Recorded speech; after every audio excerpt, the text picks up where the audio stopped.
Good evening. This is the August 15th meeting of the Somerville Planning Board. I'm Amelia Abuff. I'll be the acting chair for this evening, and with me tonight are Mike McNeely, Luke Schuster, and Jahan Habib.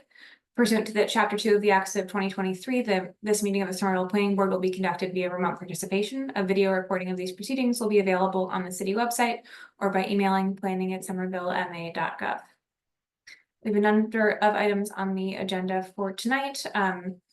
Beginning with the approval of minutes from the July 18th meeting. Has everyone had a chance to review the July 18th meeting minutes?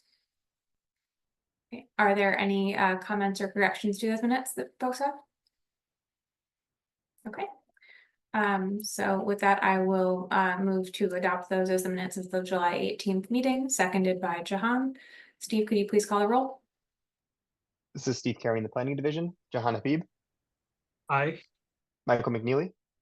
Aye. Luke Schuster. Aye. And Amelia Abuff. Aye. Thank you. All right, next item, just administrative, is 45 Mystic Avenue. This applicant has requested a continuance to the September 19th meeting of the planning board. I have no issue with that unless anyone has concerns. I will move to continue that to the September 19th meeting as requested, seconded by Jahan. Steve, could you please call the roll? This is Steve Carey. Jahan Habib. Aye. Michael McNeely. Aye. Luke Schuster. Aye. And Amelia Abuff. Aye. Thank you. All right, for public hearing items this evening, we're going to take these slightly out of order in the interest of hearing two, I think, like items together and upfront. So I would like to begin with 7172 Union Square, which has ZP 24000059, which has previously been opened and discussed. I know that there was we had some discussion of this case in our last meeting and had some questions to staff, which have since we've gotten some additional information and direction from both planning and zoning and from mobility. So Steve, could I ask you to give us an update, please, on the feedback that we received from P&Z? Sure. This is Steve Carey in the Planning Division. Mobility's position is essentially that they don't have the, I guess, enough information to provide a specific policy recommendation. That if the board, they would advise, though, that if the board does vote to approve this major amendment, which would be to strike two of the conditions on the permit, that there should be some sort of annual collection of data on the ongoing TDM measures being taken and monitoring conditions around traveler, mode share, and that alternatively, if the board votes to make no change, that mobility would continue to work with applicants to review and approve any TIS scopes that's necessary as part of the existing process.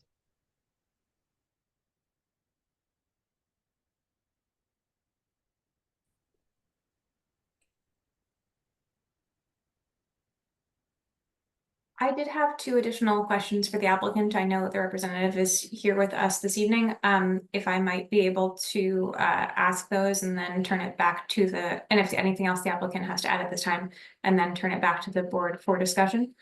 Thank you so much for joining us, Mr. Sullivan. I appreciate it. Could you confirm for me how long the dispensary has been operating in this location today? I'm having trouble tracking down this piece of information given you had to ask that, didn't you? I can't remember if they opened in May or June.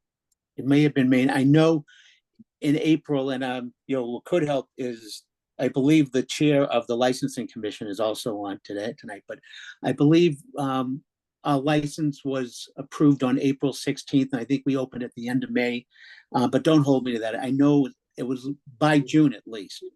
But of this year? Yes, please. Okay. And I went back to the original transportation submissions that were made for the original site plan, the special permit, and saw the note that it was at that time described to be appointment only, and that all the calculations were done with the expectation of a maximum of 18 customers per hour. Do you have any information on the volume of customers per hour? I or don't know what it is right now, extrapolate? but it's not that. Not even close.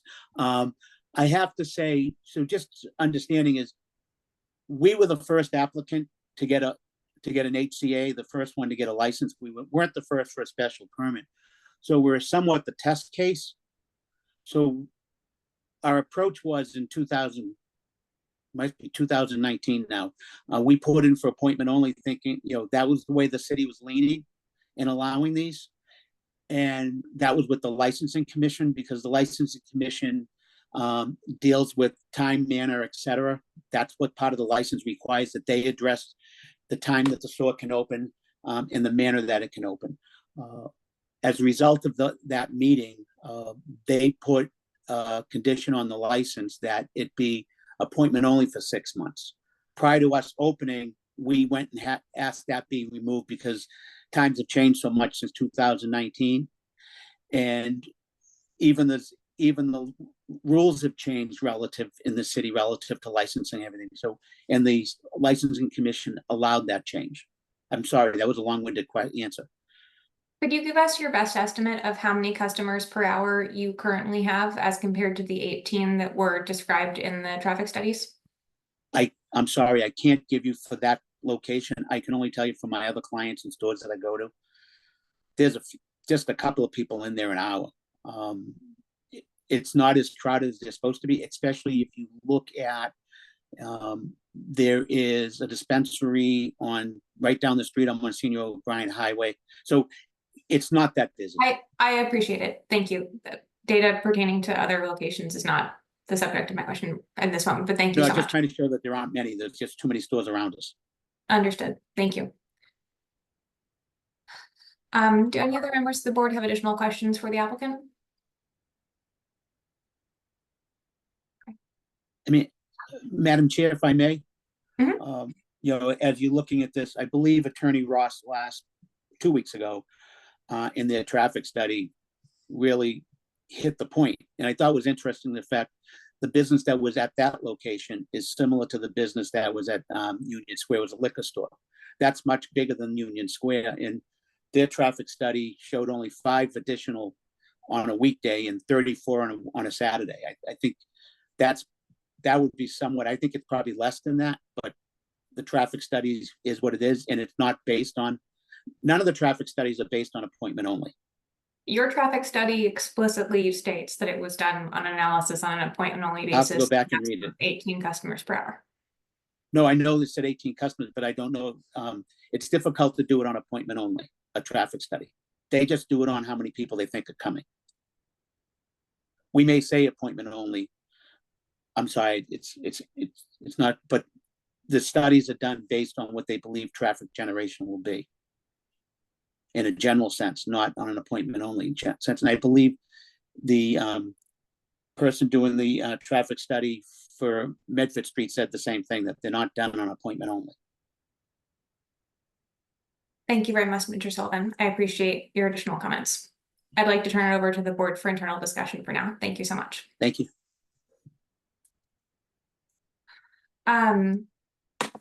I would be happy to share my updated thinking on how to resolve this item, but I'd like to hear from my colleagues first. I know there was a lot to think on after our conversation last week, so I'm happy to begin if it would be useful, or I'm happy to hear others' thoughts if folks want to jump in.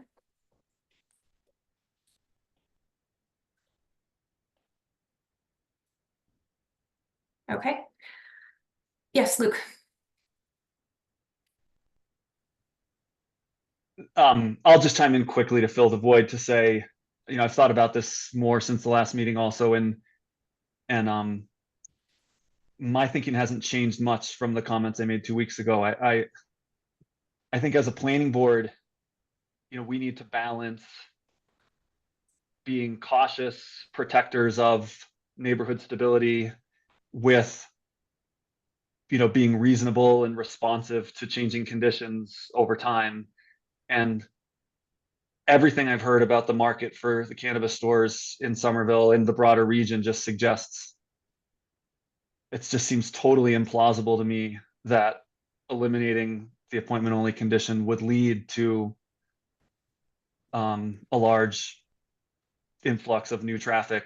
You know, the hope is that this would lead to some marginal increase in customers for the stores. Otherwise, the applicant wouldn't be asking for this. So I don't mean to suggest I don't think there'd be any change in activity in this store or others, but I really would like us to be a bit more nimble on something like this, where I just think, at least my intuition is, I just don't think there's any real danger here at all in approving this request and doing it in a way. And I've appreciated the applicant from the prior meeting being clear that they're not asking for special treatment. They'd be happy to have us consider eliminating this requirement for all the other cannabis stores in the city. And I'd love to, you know, as part of this conversation, think both about approving this request and sort of welcoming a process for other stores in the city to apply for something similar, so that we're not, you know, doing anything in a privileged way for one shop. So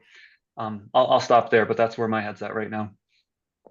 Thank you. And to the point about sort of applying something across all applicants with this condition, I would like to say that staff did provide us with the additional information that process-wise, it is not possible to amend to revise a condition sort of at large in that way. That we will have to ask applicants to come back to us with the appropriate process to revise conditions, but we certainly can agree on a consistent process to use as a board in that situation when it arises. My proposal to my colleagues would be this. I do think that the experience that we've seen in the city to date probably suggests that there is not a need for a new full transportation study to have this condition lifted. However, I asked for feedback from Mobility on what an alternative condition might be that would be lighter touch and could be completed by the retailers themselves, as opposed to requiring sort of hiring a transportation professional of some kind, to provide Mobility with some additional comfort about the lack of impact from this change in mode. And Mobility's suggestion that I think was provided in an email to us earlier was for data collection. So the requirement for an annual survey of customer and employee mode share, so that if it were to become sort of a higher volume, higher traffic situation, that Mobility would have that data. And I believe, and Steve, please jump in here if you want to provide more color here, that would then be useful to the licensing commission in decisions about whether there were any issues that needed to be addressed in renewing applicant licenses as it impacted sort of their operations in the neighborhood. Because at that stage, it does feel like it's beyond the purview of the planning board's, you know, one-time special permit approval of a location. But because Mobility is unwilling to endorse the removal of this condition, I think at the very least, a much lighter touch condition that would provide Mobility with some data that might help them to understand whether any further future concerns were founded or what have you, is an appropriate compromise. So that's one position I have on this that I'd like to see if resonates with folks. Yes, John. So thank you, Madam Chair. I think it's a reasonable way forward. I guess I have a question for you and possibly staff regarding this. So should we pursue, if we were to pursue this condition, this, I'm going to call it modified condition, would we have to consider this condition for any future applicants who are also seeking a similar type of relief from the appointment only consideration?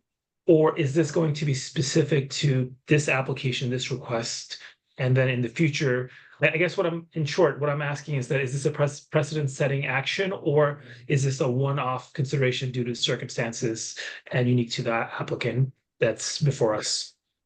So my proposal to you all for consideration would be that we allow these types of establishments to come back to the board for sort of a trade-off of these conditions at their discretion, and that we do that with a minimum of fuss, but we do need, just in terms of process, the applicants to proactively come to us to do that. But I would be open to any of these applicants, I think, coming to us and making this change, since we've seen that the transportation impacts are not what was expected, but also respect that mobility put this condition in place for a reason in the first place, and that we can provide mobility with some additional information that should be a much lighter lift for these retailers.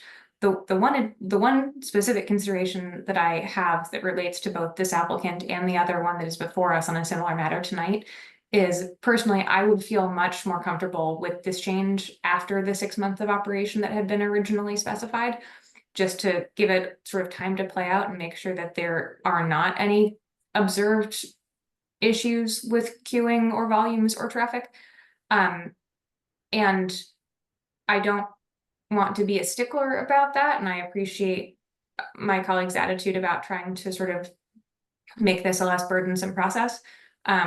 But that is the one sticking point that I sort of have. I feel like if we were hearing from Mr. Sullivan in month 7 at this moment in time, I would feel very confident in making this recommendation, and I'm a little bit on the fence just due to the timeline. And I would also have that concern about this for the 500 Medford applicant, which we'll discuss next. So I'm curious to hear any perspectives on that, because I know that we've observed that there's not typically a meaningful difference between month 1 and month 6. But I'm trying to balance the line between, we have a lot of respect for mobility and the analysis they're doing and the things they're trying to protect and control, but also want to support, support businesses in the community and not create an overly burdensome process. Mike. Thank you, Madam Chair. I will reserve my comments regarding the 500 Medford Street application for that discussion. But on this particular one, I think this is a great proposal for kind of a common space, assuming the applicant is very open to this implementation. Just to kind of clarify things and make sure I understand that there is a feedback loop here. So if they do not continue to provide that data on an annual basis, this basically, the recourse could be that the licensing commission, either revokes or somehow otherwise penalizes the applicant. Is that generally the feedback loop here? Steve, could you confirm for us how the licensing commission would use that data? Sure. I know that they could work in conjunction with mobility to make sure that mobility is comfortable with how pedestrian circulation, how traffic is being affected by this business. And they can take that into consideration when they are deciding whether or not to renew a license. So it's sort of a backstop for those sort of issues. In my mind, and please correct me, Steve, if I'm mischaracterizing this, the opportunity it creates is that if for some reason, after the appointment only condition from both us and the licensing commission were lifted, and traffic chaos ensued, that mobility would have the opportunity to have the data to back up the fact that there was an issue and go to the licensing commission and say, before you renew this, you should consider putting them back to appointment only, or whatever other powers that the licensing commission has for operating businesses. But that we are then sort of beyond the purview of, is this site is this use appropriate for this location, which is really what the planning board is here to answer. Excellent. Okay, this is great. For what it's worth, I actually like this better than the original, just get one study and then you're off to the races indefinitely. I really like this potential update pathway. So this actually is I think a really good solution from my perspective. And to kind of echo some of Luke's comments earlier, I do think that the appointment only process should be relieved. As you may recall from my last comments at the last meeting, I was just kind of hung up on this mobility element. So this is a great answer for me. Great. Jahan? Thank you, Madam Chair. I just wanted to echo what my fellow board member McNeely said. I'm also in favor of this because because we have to keep in mind that market dynamics change. You know, what's occurring, you know, today, tomorrow, next 6 months will be different than what may occur, you know, 2-3 years down the road. And I think that this is a great way of compromising and balancing the needs of the business owner, and while also retaining the necessary, should it be necessary, a restraint, you know, to revert back to appointment only, you know, if and when that circumstance arises. So I'm wholly in support of that. So thank you so much, Madam Chair, for the clarification. I'm glad it sounds like we have consensus on this, or we're working towards consensus on that approach generally. Luke, I'm curious for your thoughts, and I'm also curious for how anyone is thinking about the timeline question that I think is my other minor outstanding item about how to proceed in this case today, as opposed to 8 weeks from now. Luke? Thanks. Yeah, a few scattered reactions. Mostly, I too think the direction of this feels, you know, comfortable to me. I would be curious for the applicant's just response to this modified idea of the annual less cumbersome reporting requirement. So I'll be curious for, maybe I'll pause just for a second. Any quick reaction on the applicant side on this? I think first, I'll get in a general sense, the special permit does allow the director of mobility to set what the study is or would be. With that being said, if I have your correct understanding is that what would happen here is the condition would be lifted, and in place thereof would be an annual requirement that the applicant gather data, that it doesn't have to hire an expert, that it can provide mobility annually to show how traffic is, correct? Is that what I'm getting? Yes, I'm not sure if P&Z has a standard approach that we have employed for other businesses with a condition like this, but some kind of survey of both employees and customers to say, you know, only 20% of them are coming by car, or, you know, whatever it may be, and providing that data to mobility. I get the only question I have is somewhat what you're talking about is that this is all going to licensing to make the decision as to the data, correct? Is that what you're saying? This information would be going to mobility, and licensing. Mobility would have to interface with licensing if mobility found any of it to be problematic and wanted to discuss any issues with that information. But we wouldn't be back before the planning board. That's correct. Okay, that's I was getting confused at that point. And just one other issue. I mean, Madam Chair, I somewhat understand your concern about the 6 months. Why should it, you know, it sounds like, hey, they should be treated the same. I think the licensing commission that put that 6 months in play made a determination that they don't think it's needed anymore. And I think Mr. all of a Sullivan, sudden throw that up. we've had this conversation a number of times, and once again, like, the condition that the planning board has applied is separate and distinct from the condition that the commission had applied, and we are not bound by what they have chosen to do. So, And I'm not saying that, Madam Chair. Okay. I'm saying that from your point of view, you think that we should have appointment only for 6 months because that's what the licensing commission did prior. I think that's what you're saying.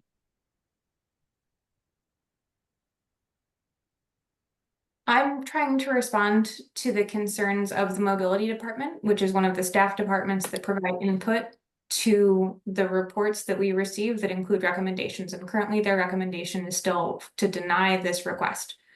So I'm trying to help you here. But their initial recommendation was that we should have 6 months of operation under the current appointment only condition before we would consider a new traffic study and a revision of this. So I'm just exploring whether having some amount of experience of how the business is operating in the neighborhood before we create a circumstance where it could be at an increased volume is something that is needed or worthwhile. Understanding that you have been in operation for only a few months, I'm just trying to think that one through. All right. Yeah, just so you know, I through Steve and I emailed the director of mobility prior to this meeting to see if we could come up with some type of study that they would like. But I actually like the way you're going now instead, because I think you're reducing our cost tremendously if, when we have to provide this data to the city. Yes, it is our goal, I think, collectively to make this easier for you. So we're all trying to come up with something that satisfies mobility to a limited extent and works better for these businesses. I'm sorry, I'm just looking back at the permit conditions that were recommended in the staff memo to try and assess which of these are still relevant in the conversation we are having.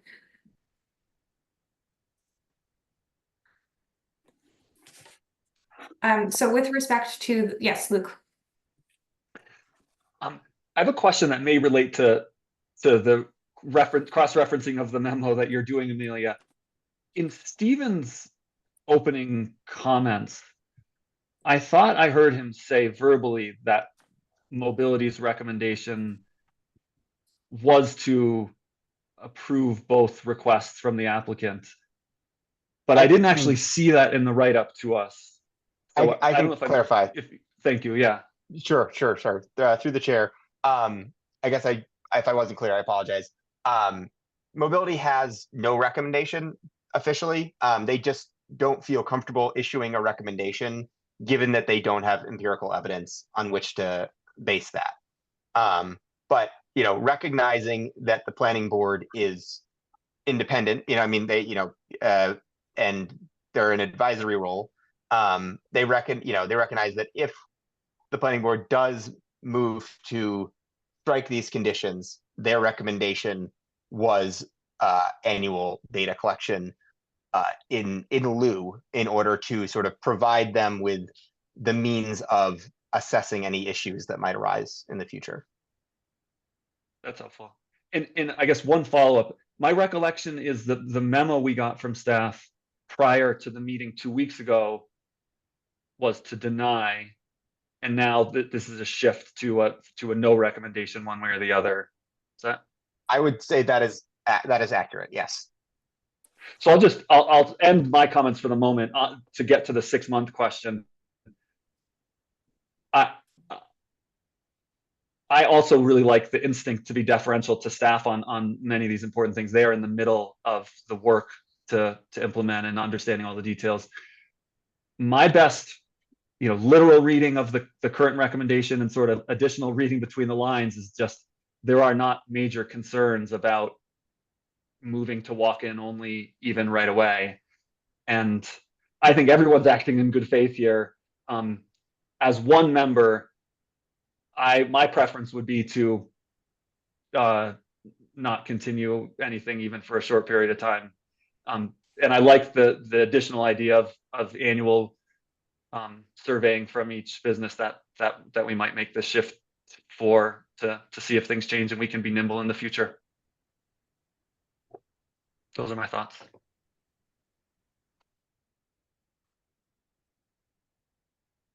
Michael. Madam Chair, so to reply also to your 6-month question, and again, I don't want these comments to be applied to a future case, but in this particular instance, based on what I assume is the honest feedback from the applicant, I think I generally feel comfortable with approving this ahead of the 6-month deadline. It doesn't sound like it's causing a lot of traffic, and so in this particular case, I think I feel comfortable about that. I also want to reiterate Member Schuster's comments about being basically leaning into staff recommendation, and the fact that this has been lifted away from a deny into a neutral posture is also something that is giving me confidence. Thank you. Jahan? So Madam Chair, I'm still inclined to consider the 6 month period just because I think there's a certain understanding of duration that's important to me. I recognize my fellow board members Schuster and McNeely's viewpoints, and I respect them, but my position hasn't changed at this time. All right, we are in the position, I believe, of needing all 4 votes this evening to make a decision on this case. So with the feedback that I've received from the board at this time, I believe what we should be proposing, and I welcome feedback from anyone if this is incorrect, but I think that we should ask Mr. Sullivan to confirm when the business began operation, to figure out when the next planning board meeting is, that is 6 months from then, and if we can continue this item until we hit that deadline. I don't know if statutorily we can do that or not. We will be at the ready to to vote to remove this condition and replace it with a condition for some amount of annual reporting. But if at least one member is unsure about the time frame, I mean, and again, please, Steve, if I'm tallying wrong here, but I think that we need all 4 for this amendment. That is true. It'd be the same voting threshold as if this were a new special permit. So it is 4 votes.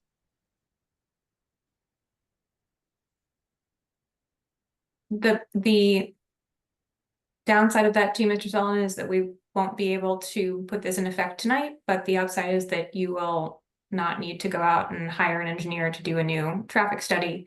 It will just be a matter of waiting it out slightly longer.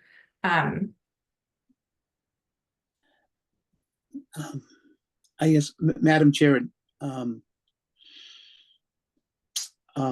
guess, as you know, all the stores are really not operating appointment only. And I only say that just in the sake, so I understand that that's the way we can still operate with people coming in the door, filling out the form and going in. Mr. Sullivan, the fact that you came to us and brought to the city's attention that you're operating in a way that is out of compliance with your existing permits is not something that I would have advised or can opine on, but I can tell you that if we take a vote tonight and everyone votes in the way that they have just communicated their intention, this will not be approved. So it's your choice of how you'd like to proceed. No, I understand. No, I understand what you're saying. Is a question whether we'd look for a continuous 6 months out or look for a continuance to the next meeting. But I think the way it sounds, even if you had one more member there, we still wouldn't have 4 votes. I'm going to hold back my opinion on this because you don't have 4 in any event. I think that you can, I think we can probably keep this case open until you hit the 6 month mark from operation. So I don't think it will need to be renoticed. This is something that we need to just ask staff to take a closer look at, but if you're asking if you want to come back at the next meeting to game out whether a different board member will feel differently, that's not what I'm asking. No, that's not what I'm asking really. I'm asking, so given what you're saying in that the director has the ability to set what the scope of the study is, if we were to continue and come back with the with the similar type of study that the director is talking about, would that be consideration? If after all of this you wanted to do the thing that you've been trying to get out of doing? No, because you're reduced, based on what you're telling me, is that the mobility director would only require us to do it ourselves. We wouldn't have to hire a transportation expert consultant. Okay.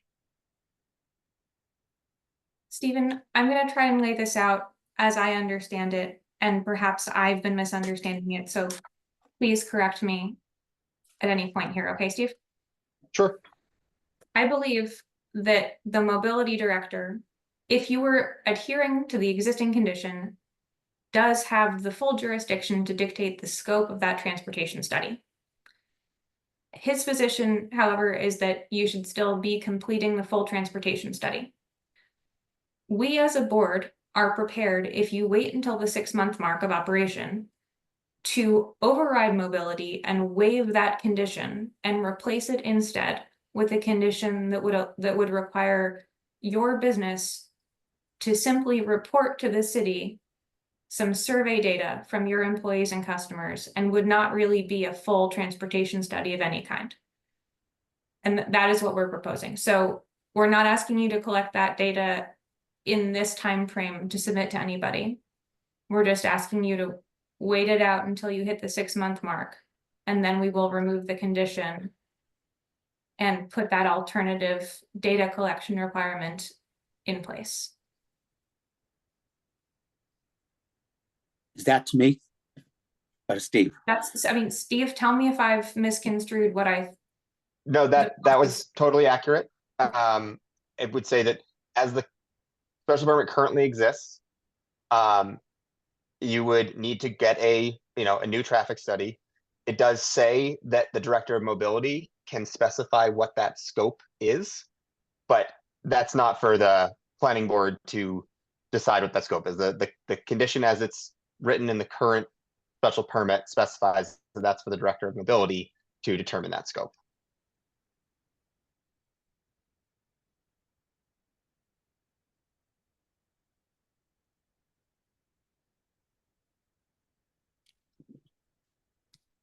We can again continue this for this evening, and have planning coordinate with you, Mr. Sullivan, on whether we can in fact just continue this case until we hit that time frame, which would be, I think, administratively simpler. If it's something that you need some time to digest, I realize this has been quite a departure from last week's meeting. I'd have to speak to my client, and it'd be interesting to see what the director of mobility would want us to do for a study. I guess it comes down to even if we come back with the study that the director says and there's no issue of traffic, is the board still inclined? We still want you to do it for 6 months.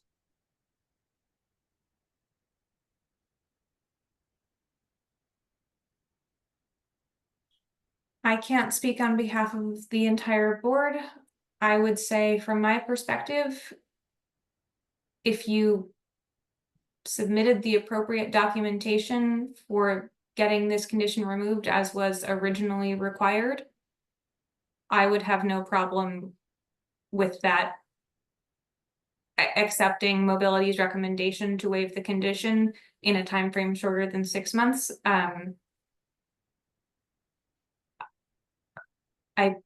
I think that mobility might need that 6 months of data also. I'm unsure. It's a good question. I'm sorry, I don't have an easy answer for you. Oh, no, I think that was a good answer in the sense because I need to speak to my client. I guess I'd look for continuance, and then maybe I can work with the planning staff and mobility to see what the potential study would be. And then I can just keep requesting a continuance for 6 months, or just ask for a continuance till 6 months. Right. I think we've next tried meeting. really hard to create a situation that will be less burdensome for you. So I think I'm going to say we all encourage you to take that, but understand fully that you need to go back and talk to your client. Right. Okay. Okay. Thank you. Yes, Luke. Just quickly before we close this, am I right that from the earlier parts of the conversation, the four of us did have, and maybe not everybody spoke on this, so I guess I'm just asking to anybody who didn't speak on this, consensus that the pathway forward detailed from mobility, sort of welcoming current cannabis shop owners who do have the appointment only condition, welcoming them to come before us and apply for a major amendment or whatever to their permit to take away potentially the appointment requirement, making their case with whatever data and information they have at their disposal, and that we will consider that in good faith in efficient short order. do we all like that idea? And, maybe, I know we wouldn't vote on that officially, but if we are open to the idea, I just, would like to say it publicly in this public meeting so that other shops know where the sort of door is open for that. Luke, I just want to make maybe a small correction to something. I think the way you said that was that like based on conversations with mobility, and I want to be clear here that my understanding is mobility would still have us require the transportation study. They would prefer to have empirical data. They're not really in support of us mucking around in this. We are proposing as a board that we be open-minded to this alternative pathway that we have laid out, which would be removing this requirement after 6 months of operation and no complaints, and replacing it with a reporting requirement that would give mobility the ammunition they might ever need for a follow-up conversation with the licensing commission. So everything you said is in my mind correct, except the idea that it was coming from mobility. I appreciate that. And I'm frantically trying to reread the notes we got this afternoon and cross-reference that with what you're saying, because my read of what we were sent was, maybe there's something even between what the two of us just said, but that they are no longer fully recommending in the same way that they were 2 weeks ago that transportation impact studies happen prior to any of these changes. I genuinely could be wrong, so I'm trying to reread this as I'm responding to you, but that's not how I read the memo or heard what Stephen said at the beginning of this meeting. I'm so sorry. Stephen, can you clarify for us? I may also be misunderstanding. Sure. Again, mobility offers no recommendation. I know that's not super helpful. They just want to be clear that, they had these conditions were added at a time when they felt they were necessary. And they don't feel comfortable formally supporting striking them without empirical evidence. And that is their position at this point. And if I may, this may be them responding to the sense that the board wants to consider something different, but what we received today said, if the planning board votes to change existing appointment only conditions, one of the bullets, the second bullet, to reduce administrative burdens and barriers to entry, any new process mechanism should ensure that the board establish new annual reporting procedures. So just anyhow, I read that as saying they're up for this different approach. I explicitly asked Steve to get mobility to give us an answer to say, if we're going to ignore them, what should we ask for instead? So that is where those data, the recommendations on the data we should ask for are coming from.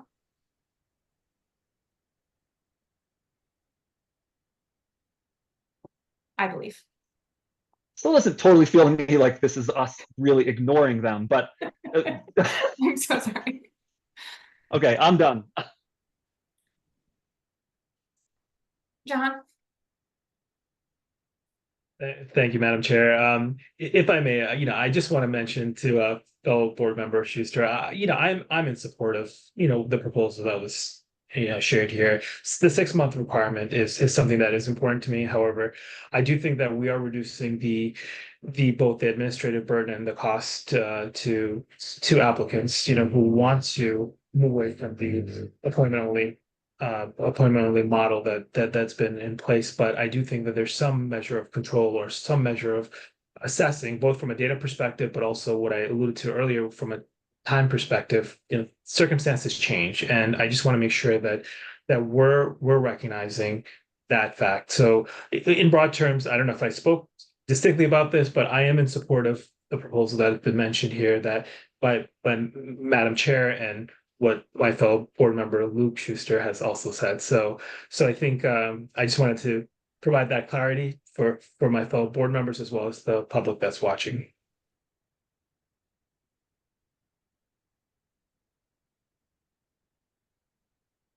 All right. Thank you all. Thank you, Mr. Sullivan, with your patience in being the guinea pig for this. Thank you I'm for going having to me. move to continue this case to our next meeting, which is on September 5th. And we will hear from your client and any further considerations by then, but I believe we, for the most part, have a path forward. Thank you all for your attention to this again.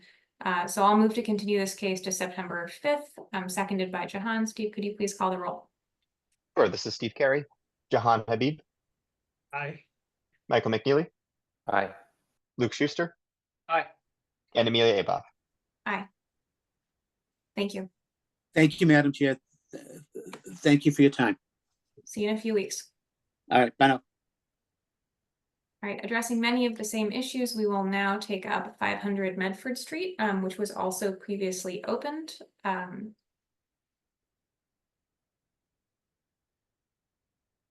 This is Steve Carey in the planning division. Yes. Sorry, I'm promoting Mike Ross to panelist. If there's anyone else that would like to be promoted to panelist for this hearing, please use the raise hand icon. Hello, Madam Chair. Hello, members of the board. This is Mike Ross, attorney for the applicant.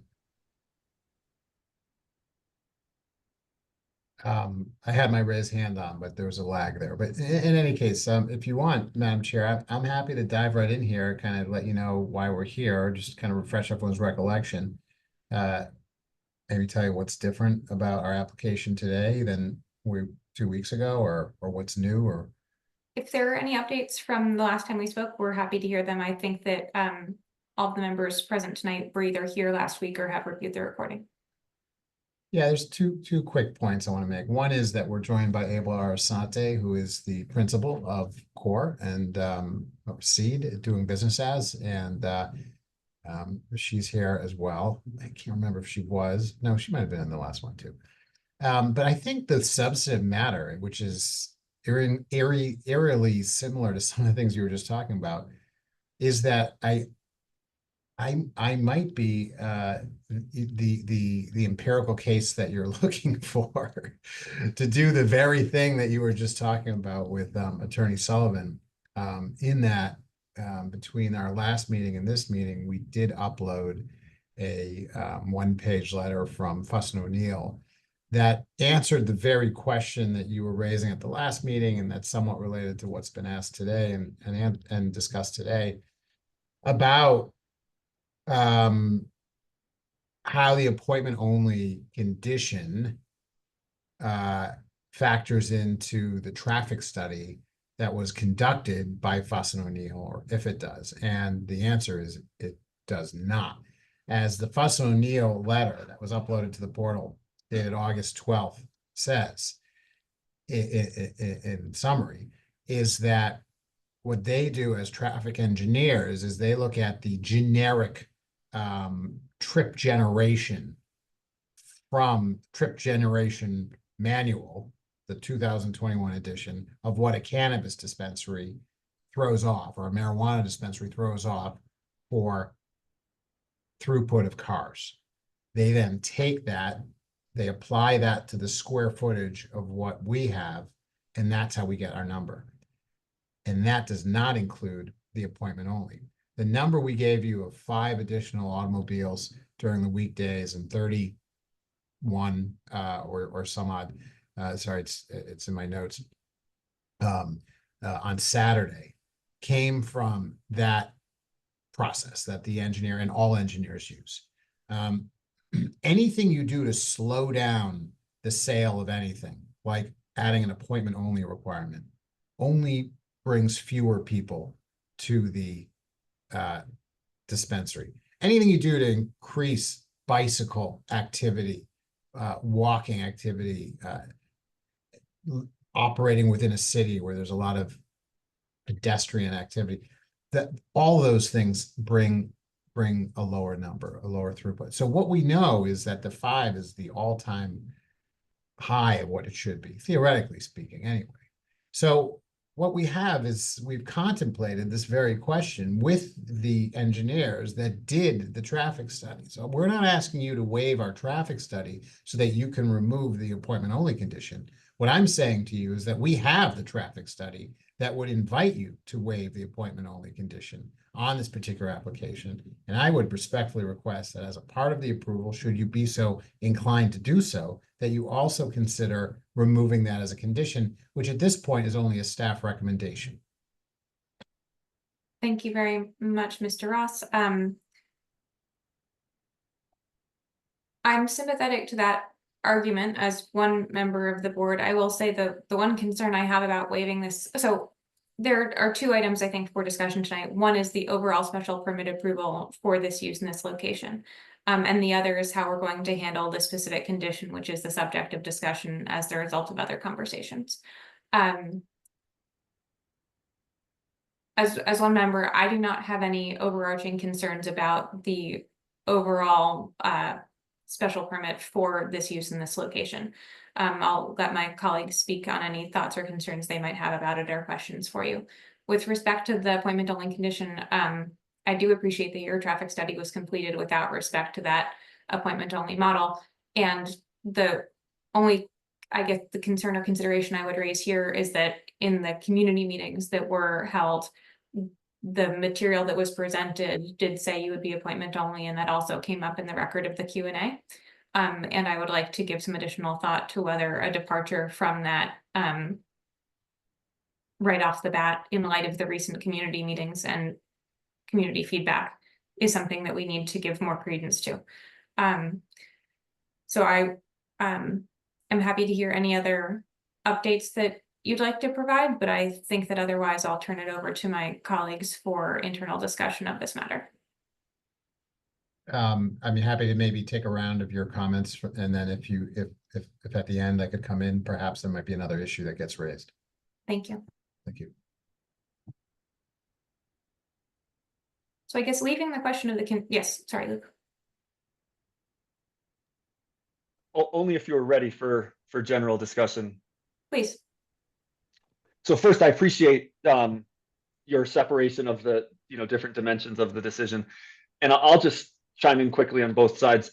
I mostly don't have any major concerns about this proposal. I will say I happen to live extremely close to this in Magoon Square, and some of the public comments that we got reflected concerns I've heard, which is just this is a specific part of Magoon Square on a strip where the frontage of the storefronts has just been really, I don't know what the opposite of activated is, but there's the Science Fiction Association group that has blocked out their windows, so you literally can't see any activity inside.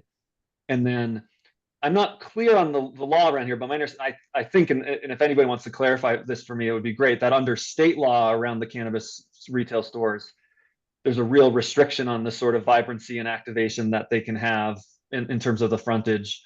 So to the extent that that's accurate, this isn't a critique of the proposal from this applicant, but I see how to some of my neighbors and to myself, I guess, it can feel like a bummer that Magoon Square, which really is desperate for more vibrancy and activated storefronts, might have a half block consecutive of storefronts that are really the opposite of that.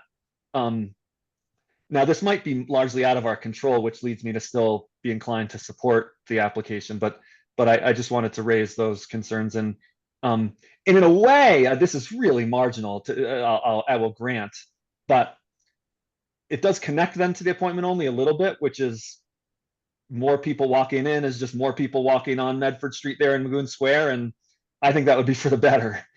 So I'll leave my comments there for the moment. Thank you, Luke. Michael? I'm going to echo Member Schuster's comments a bit on Magoon Square. I go by this site somewhere between 2 and 3 times a day on dog walks. It really could use a lot of activation, and you may recall at the last meeting I did bring up some comments about kind of some of the potential for display of art or some other type of visual, and this also was raised in the public comments during the neighborhood meetings. So I was just wondering if maybe the applicant could comment a little bit more on that, if they had a chance to contemplate that since our last discussion. Member McNally, I was multitasking, specifically comment on I'm sorry, if you could. Storefront activation and any community Yeah. displays. That's what I was responding to. We're just multitasking with the team. I think in this particular case, you have a winning applicant who understands how to use their space. In the JP site, there is it's sub ground, so it's not the same conditions. But the fact that they were able to turn that portion of their basement into this museum on cannabis. And it's a real impressive kind of, I've been through it myself. I think it's really interesting. It kind of walks you through the history of cannabis and how it became illegal. It's fascinating. These are very creative people. So we have in this group, and going to that store, I think you would see that. Their plan is to do, as I mentioned in the meeting the first time, art installations in the front area.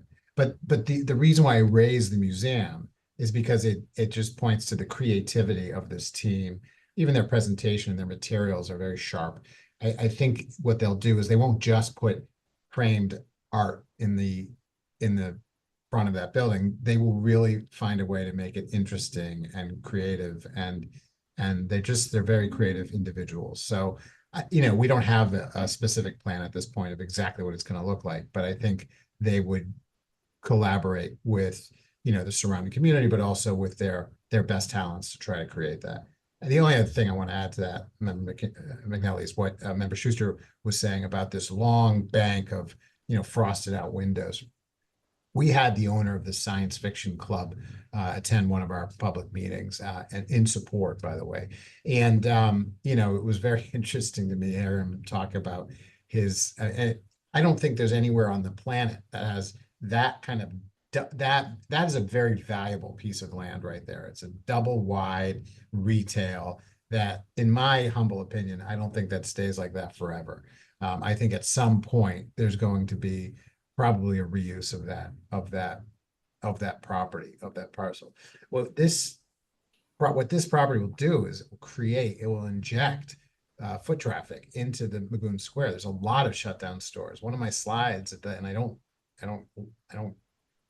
feel good necessarily about showing a planning board shuttered stores, because I'm not trying to be obnoxious, but there are many shuttered stores in the Magoon Square retail district. And we firmly believe, and we know from experience, that by opening our doors, we're going to create more people shopping in other places and more incentive for other retailers to open their doors, including our next door neighbor. Whether he decides to do something with that site, sell that site, it just becomes much more valuable generally, because there'll be more people there.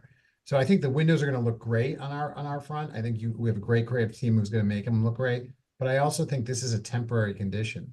The ecosystem of retail and getting more people into that neighborhood begins with a project like this. It just happens to be at this particular location. But a year from now, that entire Magoon Square could look very different. Michael, can I ask? Oh, sorry. Go ahead. No, please go ahead. I definitely have follow-up, but go for it. I just want to say, with respect to, I would welcome you to be more specific if there's something in particular you're looking for. I will say my understanding, which staff may be able to confirm for us, or the applicant team may be able to confirm for us, is that there is a prohibition on sort of transparency into the area where products are being sold, but that, like we've seen in some others, there will be a sort of shallow window box that will be that art display. But if there's something more specific that you're looking for from the applicant, I would welcome you to share your thoughts with us. Sure. Yeah, I appreciate that extra comment.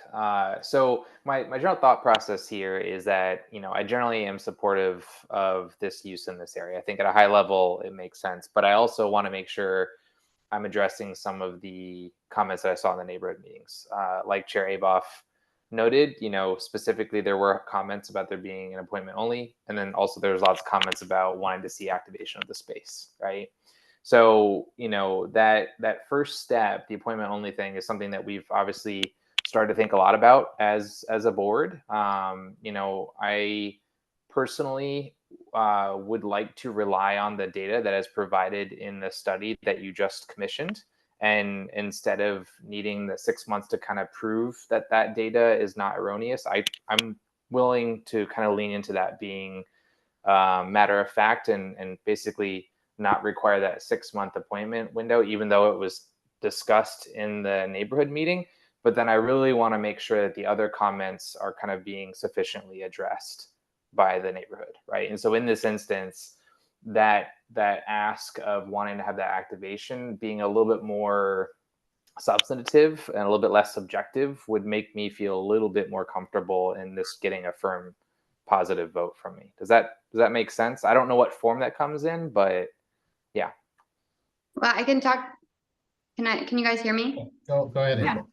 Yeah, so I can talk to you about the windows. We, always we have to be cautious of what is going to be permitted.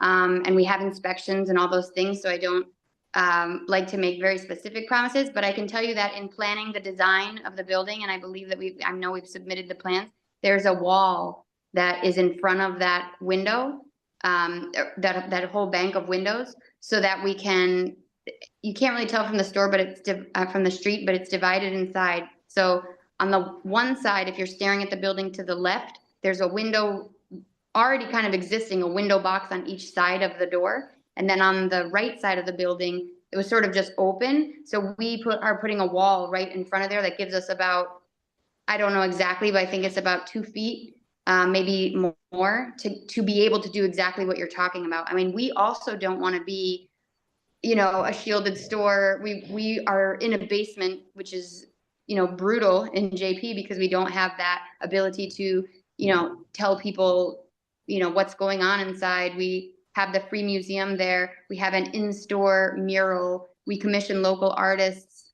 yearly at the Pride Parade the Pride Fest that we support. That's shuts down Perkins Street. So we have a lot of experience in this, and you can see by the design of the store that exactly what you're talking about, shadow boxes, not just vinyl on windows or things that look like, it's dark and sinister in there, is what we are contemplating. Okay.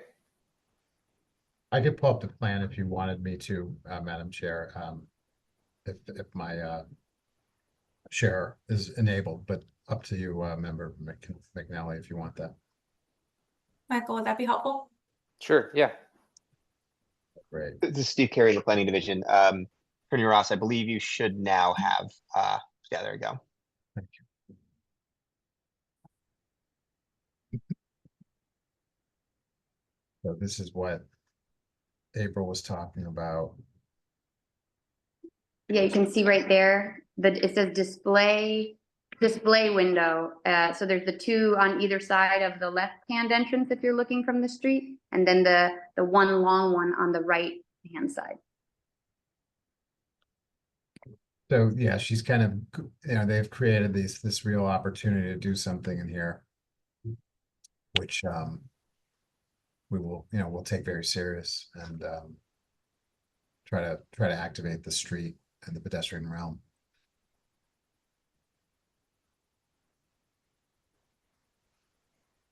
Yeah, and we're very excited about, quite honestly.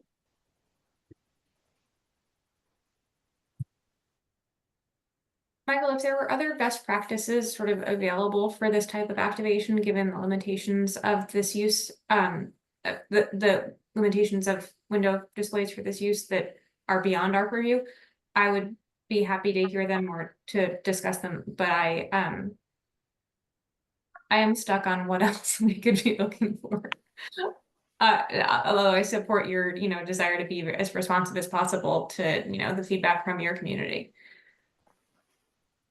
Madam Chair, if you don't mind me responding, I think I really don't want to cross-reference another application, but I do know that there's another applicant that we've been considering that has not necessarily surrendered additional space, but they're trying to offer more of that reserved space for explicitly this purpose. And so it's not that I have fear that they would not kind of follow through on that necessarily, but being explicit and saying that like this space is going to be reserved, and I don't know, maybe the plans or something like that just kind of adds a little bit more surety. But I think I'm there with you, Madam Chair. I don't know if there's really a lot of purview that we have on this. It's just me trying to advocate for the neighborhood.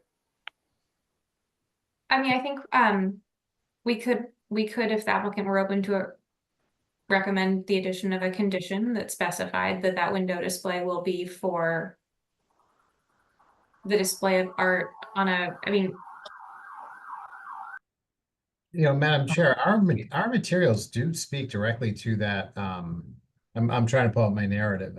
No, I do believe they do, but I'm not sure that it's explicitly outlined as a commitment so much as an intention. And I think I'm trying to get at what Member McNeely is looking for here. And I'm wondering if making that if changing that over to just make sure it was sort of embedded in the approval might address his concern. Yeah, I think if the applicant were open to that, I think that's kind of what I've been hinting towards a bit. A condition that that there'd be regular activation of the shadow box area and as shown in the plans, or as the display window rather, as shown in the plans. Via Yeah, art from local artists, via art that will be updated on an annual basis. Is there any other intention you have in the back of your minds that we could articulate here that would give us? I mean, we have a 501c3, a nonprofit, as Mike was explaining, that really uses 3,000 square feet of our 6,000 square foot space. And that is changed out. We let the first exhibition run for 2 years. We just changed it out to a galleria of sponsors while we're creating the second exhibition. The second exhibition is being installed in the fall. So I'm happy to, you know, state that we would be activating the space. I'm hesitant to, you know, anything that pins us to a specific type of activation, largely because, you know, we have to obey the CCC, and if they're unhappy, we're unhappy. And I like to make sure that I'm 100% compliant in that regard. And there's a lot of strange rules, like you can't have things that are too brightly colored, because they may appeal to children. And while that's a packaging requirement, I've seen the CCC apply rules like that seem, you know, difficult to understand in the context of art. But so I'm a little hesitant there. And then while I do, you know, certainly support local artists, and we've done that in practice. We support, you know, the JP Music Fest that's coming up in September. That's all local artists. Like I said, we've hired muralists and had people actually sit in store and paint during an event, and then auction off that painting for the artist. So we've done a lot of those things. My only concern is sometimes it's difficult to find local artists that have availability or the desire to do something like that. And so I would also hesitate to put a condition that has to be a local artist, because then I may struggle finding a local artist and the windows remain unactivated. So those are just two things I could see, the CCC and the local artist condition. But certainly, you know, the activation of the windows is in our best interest as well, and just part of our whole corporate philosophy. I wish I could beam you to JP real quick to show you what is going on there, because I think it would, you know, allay a lot of your concerns. Michael. Thank you, Madam Chair. One question for staff, and I think I know the answer to this, but I just want to confirm. Under what conditions could this special permit lapse? Like if they were, for example, to sell the company, the special permit would be able to persist, I assume. If they were to leave this location and then come back a year later, would that special permit still persist in that case? Is there any condition where this kind of goes away is my question. I don't know the answer to that off the top of my head. I know Okay. we do have senior planner Emily Hutchings on the line. Emily, I'm not sure if you heard Board Member McNeely's question. Through you, Madam Chair. Thank you, Emily Hutchings, from Planning Preservation and Zoning Division. So yes, there are certain conditions where this special permit would either be determined invalid or would just not be applicable anymore. There are certain uses where we recommend conditions that special permits be attached to the applicant, not run with the land. This is the case with marijuana retailers. We do recommend that type of condition. It's a standard condition that the planning board, zoning board often requires, depending on the context of uses that apply for special permits. And this is one of those times. If a host agreement were to become invalid, the special permit would also lapse. The host agreement is the primary regulatory document between a marijuana applicant and a municipality at this time. So for these types of special permits, conditions are also typically required that if the host agreement goes away, so does the special permit. That said, there are other conditions if if marijuana retailers, if there was ever a zoning change and the marijuana retailer were to be changed to a by right use, no longer requiring a special permit, then they would not need to operate under this special permit. And same with any other marijuana retailer. I don't know if that answers your question. It does, and more so. I appreciate that feedback. So my logic here is, you know, so far the applicant has described a lot of very positive things they've done in the other neighborhood they have a location. So that to me shows that there is a very strong possibility that this is going to be a great addition to Magoon Square, right? And so I'm inclined to, you know, trust and believe that the activation is going to be really great and good for the community. My concern is that there would be, you know, the establishment of this use in this building, and then another less careful owner would take over, and then that, you know, activation kind of disappears, right? That's really the heart of my concern at this point.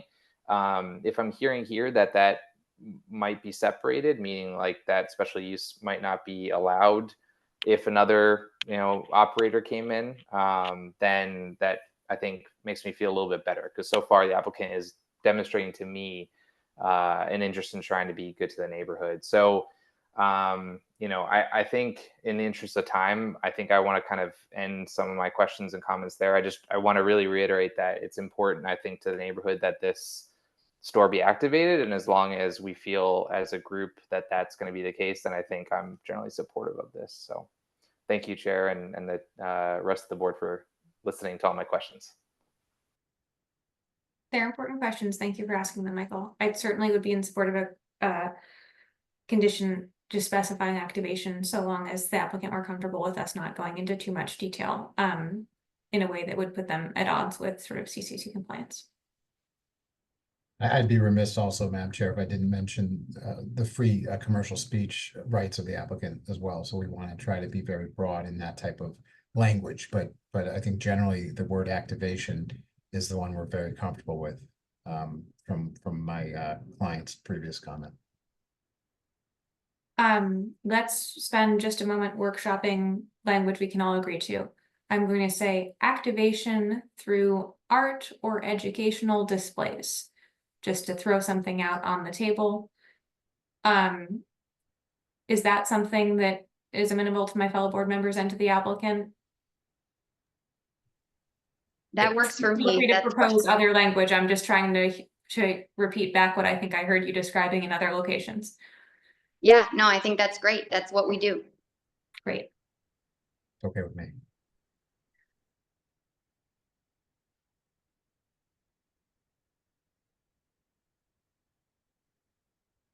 It feels like we may be prepared to vote on this application this evening. I would like to revisit with my colleagues the question of how we want to handle the appointment condition.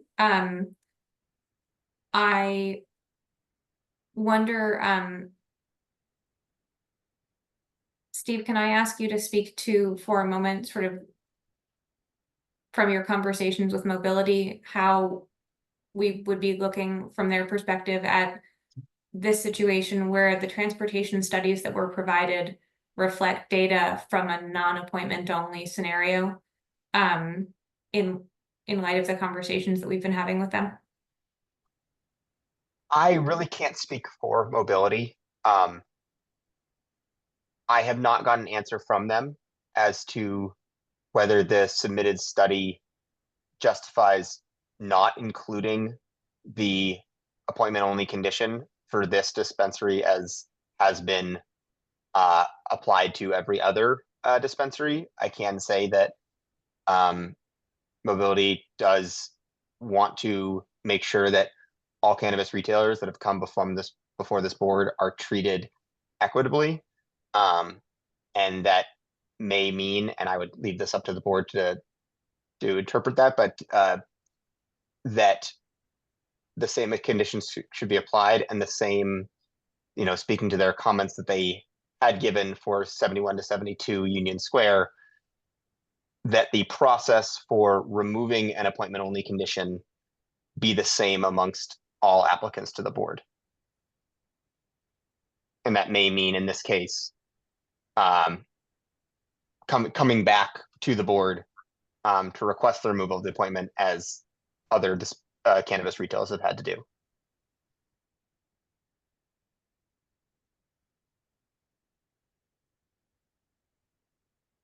Mr. Ross, I'm happy to hear your comment, but I want to see if I have any feedback from my colleagues specifically on the staff comments first. Luke. A partial response on just one piece of this, which is I think something we're juggling and everybody's got in their mind in a thoughtful way, and it's just tough, is this equity concern across sort of treating all the shops fairly. And there's ultimately going to be, I guess, multiple ways to advance that goal. I do think at some point we may have one shop moving slightly ahead of another, and I have a high degree of confidence that if we pair any decision here with the public statement that we're up for taking applicants in an efficient way, you know, moving forward from existing shops to take good faith, you know, consideration of a change for them that would level up our approach, you know, would make me feel like we're handling this in a thoughtful and fair way across all shops.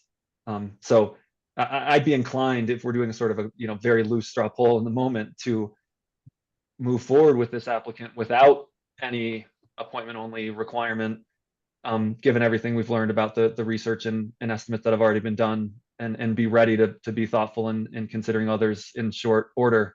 That would feel good to me. Thank you, Luke.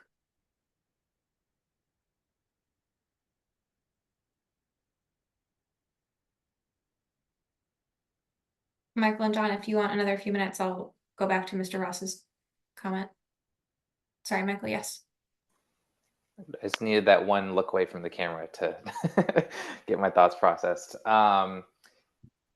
You know, similar to my comments earlier, I think I do generally lean towards not requiring the appointment here, but I also respect this concept of fairness and equity amongst applicants. And I believe we have, just as recently as 15 minutes ago, asked for that 6-month window. And so for that reason, I think that's generally where I would, kind of lean in this particular decision, that we be consistent with ourselves until we're ready to formally shift everything over to a more expeditious approval process. Thank you. John? Thank you, Madam Chair. I think I agree with fellow board member McNeely, verbatim. I mean, I think that would be the appropriate approach under the circumstances. Thank you, Madam Chair. Thank you. Mr. Ross? Thank you. So, yeah, I mean, I'd just like to say a couple of things. I mean, what I heard the board say, or what I at least observed, really with the former applicant, not to pick on the former applicant, but that something is needed here. There was something. I need 6 months to demonstrate that you can operate without needing this appointment only commission condition, or I need a traffic study. I need something. And I think in the absence of not having either one of those things, I think you had a completely different application in front of you. What we're providing is that something that a planning board should and does rely on, namely a traffic study report, namely an updated traffic study letter, or a letter to the traffic study done by the same engineer in response to this very question. And I think that's a considerable difference. In terms of your question, Madam Chair, about, well, what about the neighbors that went to the meeting and heard about, that there was going to be appointment only here? I mean, number one, it wasn't really the topic of this discussion. The real issue when it comes to cannabis the heart of the issue is cannabis is the heart of the issue. A lot of people don't like it, and that happens, right? But it was mentioned at some point. Of course it was. But the public knows, and part of this process that we go through with advertising and flyering and demonstrating that notice was provided was for this very meeting and the meeting that we had 2 weeks ago. And indeed, there are 36 attendees. I see one of them has their hand raised. They may be raising their hand to talk about this very issue. They have the right to do that. They know that whatever's put in that report and what's said at those meetings, that they can change. The law allows us to change these conditions as we go through this very process here. There's nothing enshrined into the record at these public meetings that can't and won't change coming in here. Hours of operations, all the things that we talk about can and will change, and they do. And I would just, in wrapping, Member Schuster's point is a very interesting and relevant one. I've been doing this a while now, as you can see from my gray hair. And we, in Newton, had this very circumstance happen where half of, or all of them were appointment only, and there needed to be the first person to go. And then once that first person went, then gradually everyone had to come back and fix that condition. And, you know, that's exactly what happened. And it didn't happen all at the same time. And it wasn't necessarily fair for the early mover to have to come back when the person who just waited and woke up one day and said, I'm going to do this, got it right away. But, you know, there's advantages to being early too, that the latecomer didn't get. It's just, there's no perfect way to do this. What I'm telling you right now is that we have a brand new application. You've been talking about this at the last 2 meetings. Here's your opportunity to entertain a clean application on this very issue. We don't have to, you know, twist ourselves into machinations to try to figure out how to, you know, deal with this issue. It's right in front of you. It's asked and answered, and it would be very easy and reasonable and within the confines of the public discussion that this condition could or could not be added. So I'll stop there. Thank you.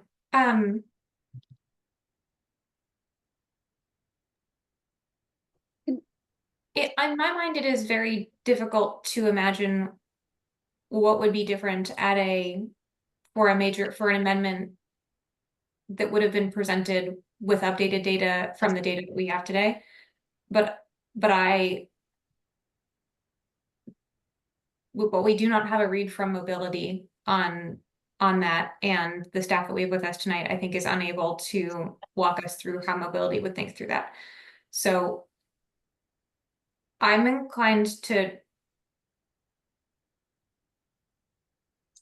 choose between 2 options here. The first being to continue this to our next meeting, and with the sole purpose to ask mobility for a read on whether they would have any pushback on removing the condition with the existing traffic study that has been submitted. I hope that the answer to that would be no, and to let this applicant then be the first to be approved without that operating data based on traffic study and support for mobility, or to vote on this tonight with the condition as it stands and ask them to come back after 6 months of operation following the procedure that we've just laid out. I, as one member, am comfortable with either of those paths, so I'm looking for feedback from my colleagues on how we want to proceed. I'm also mindful that we will lose our quorum at 8 o'clock, and I would really like to try to get through one more of our cases tonight, if possible. So with that, I will ask. Point of information, point of clarification very quickly. On the 6 months, does it automatically fall off, or does it force the applicant to now come back and reapply and be in front of the board like we are today? Through like a modification or through an amendment or through that type of thing? It would be the same application process to get onto the board's agenda, but I think we've all, at least the board members who are with us tonight, have committed or have voiced our intention to make that a single meeting, easy process to go as quickly as possible to make it administratively less burdensome. Can I ask a quick question? Yes. So we are really anxious to get the approval because we really need to commence construction. So we're carrying a lot and wanting to get to that point where we can get building permits and all that. So I'm, inclined to do whatever it takes to vote tonight and get those permits going. But I just wanted to make sure I understand, the previous applicant was wanting to continue it so that he could go to the director of mobility and get some sort of reduced study that would pass muster, and hope to present that to you at the next meeting. And I guess what I see is that we did the full-blown, very expensive study, showing what the impact would be with no appointments. So I don't, it's almost like if that logic follows suit, if we came back in 2 weeks with our full-blown study, certainly that would be sufficient to the mobility department. And the prior applicant is hoping he can do something much less burdensome that will be sufficient to get it removed. So I see a very big difference between the two applicants, but maybe I'm not hearing it correctly. So I just wanted to tell you, in terms of waiting another 2 weeks to be able to commence, that's going to be really hard for us. But I do see that we did the maximum requirement of mobility in terms of a study that shows what impact would be without appointments. So I'm just trying to make that distinction. No, I thank you for that comment. And I thank you for articulating also the time pressure on getting this resolved.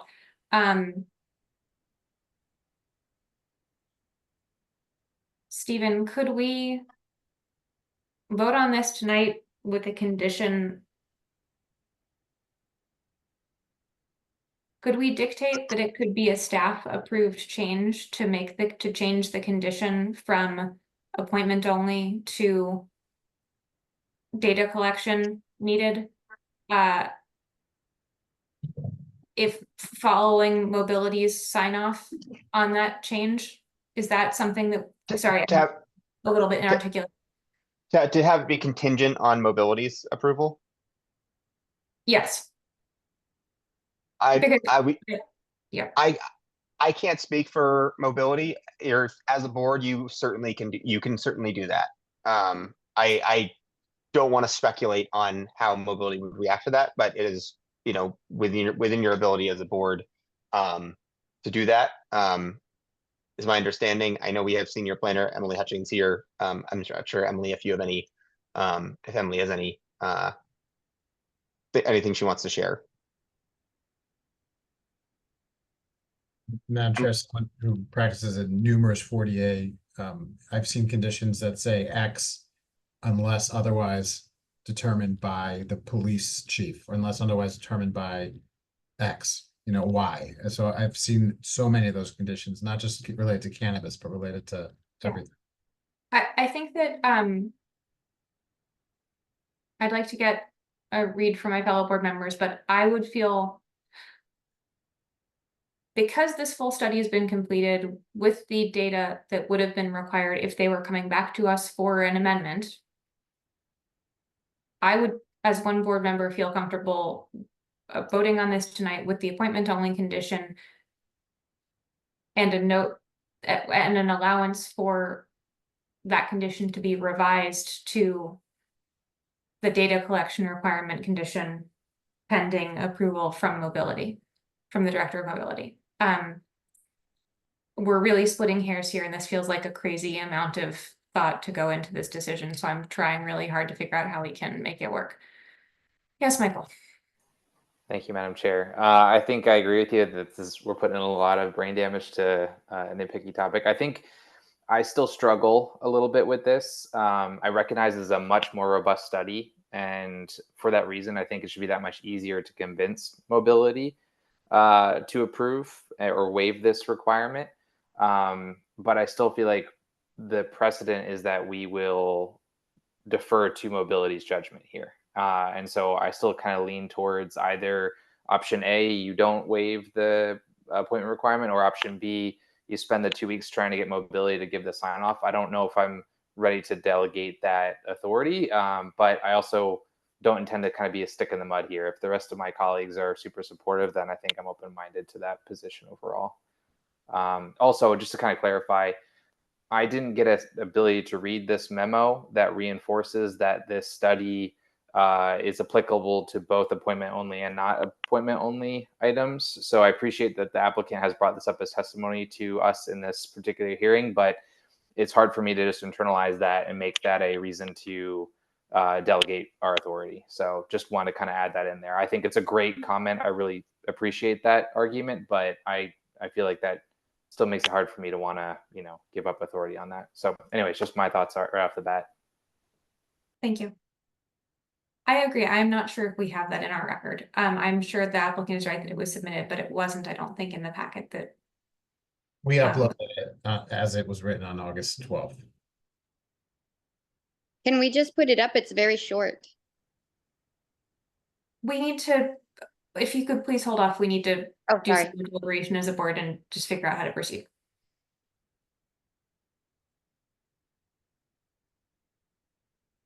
Luke or Jahan, either of you have a perspective here?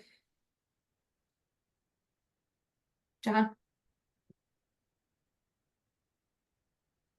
Thank you, Madam Chair. I'm inclined to agree with my fellow board member McNeely, just because I appreciate the argument that the applicant's making. I really do.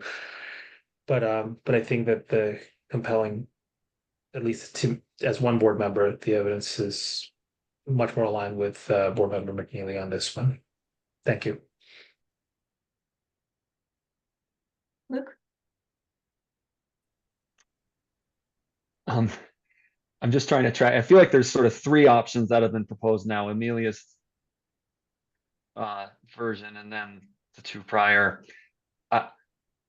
I've been a board member for over a year now, but I still feel somewhat new. And a theme I'm noticing across a lot of our deliberations is references to precedent, to past practice, and just a real deference to that practice. And at some point, there may be very valid reasons to change course. And, and all of we've talked about versions of this walk-in versus appointment only across 2 meetings for many hours now. And we've hardly ever actually in the discussion had any specific actual articulated concerns about a flood of traffic that's going to overwhelm our neighborhoods. And if anything, so many of these neighborhoods are desperate for more traffic and vibrancy. So I just am really concerned that we're letting proceduralism, concerns about past practice dictate too much. And it's not, there's no perfect answer, because I think we need to be balancing multiple interests, and there is a reason to have some deference and be cautious. But the level of conservatism that we're erring towards in discussions like this just doesn't feel right to me as one member. So I really think, I'm totally persuaded that this opening is this shop opening in Magoon Square is not going to dramatically shift the nature of the neighborhood. And that ultimately is, I think, what really should be on our minds at the end of the day. So I'm very comfortable with a thoughtful, flexible alternative that still lets mobility look at this plan in the next couple of weeks, but does cede a little bit of our authority to them to try and make this decision and move forward. And there is a cost to continuing to have these cases come forward at future meetings, not only to the applicant teams, but to our own ability to get through the agendas that we have in front of us. So I want to lose sight of that as well. So that's where I'm at on this one.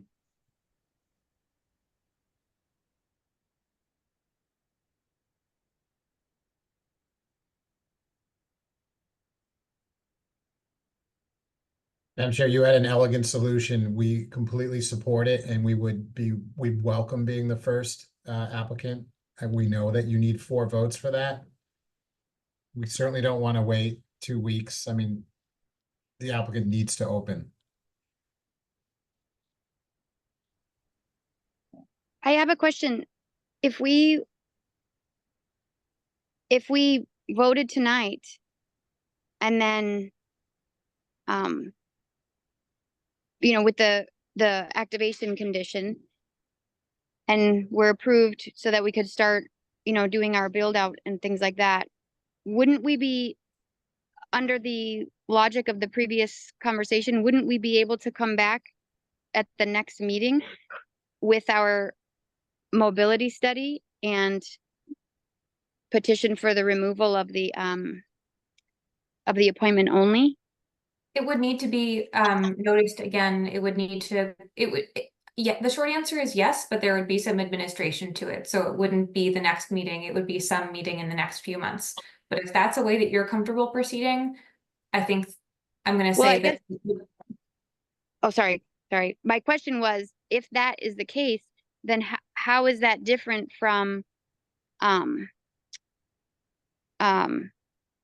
sort of approving now with the activation condition and the condition that we would be appointment only, subject to the approval of the mobility director, because everything's already in the record, and that would at least prevent us from having to notice again and all these additional costs as we're trying to build out and, you know, get going in an industry that's, you know, tough at the moment. So I guess I'm just trying to procedurally, if we have the condition on the approval, it would just be the same for your side, but prevent us from having to go through all the expense of Mike, who is lovely but expensive, and noticing and all of those things. So I respectfully request that if that is at all possible, and remember, we have a lot to do. So it's not like this would open tomorrow. We have, you know, at least 3 months of build out. So it would actually be a good one, because the other groups that are already open could apply in that duration and still beat us to no appointment. So I'm just throwing it out there. There's also no guarantee that mobility says yes to us. They may Right. want to see you open first and see what that looks like, you know. Right. They would have the ability to do that. Thank you to the applicant team. Ms. Sorry, that was a well-articulated point. I'm gonna raise that question to members McNeely and Habib, because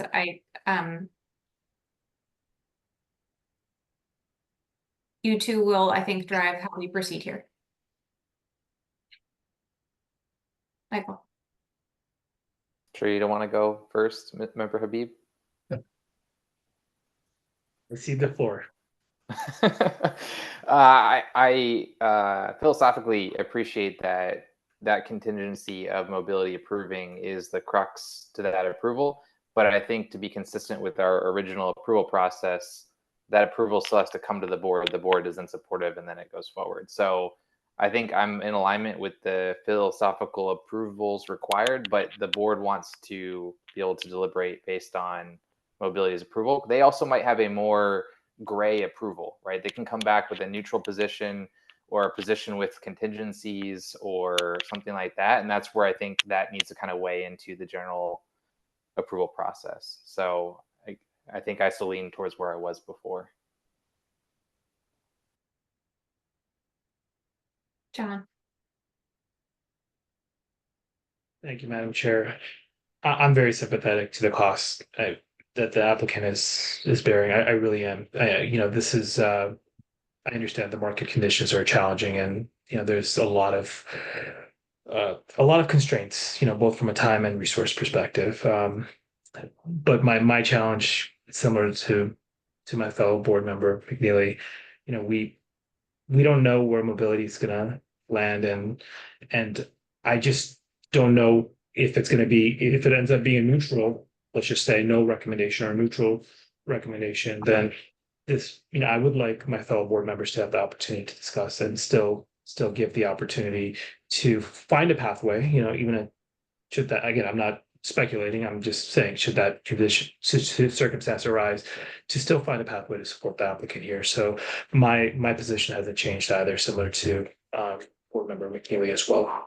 Okay, so with apologies to the applicant team, it sounds to me like there's only one outcome here that will result in a conclusive vote, and that is to vote on this application with the appointment only condition this evening, allow you to move forward with your permits, and either come back to us after 6 months of operation for a very easy administrative process, or come back to us sooner with some more discussion with mobility and a more administrative process. I have one, I know you gotta go. I have one last thought. I'm surprised it didn't hit me before you have the right as a board to determine whether a minor or major modification is minor or major.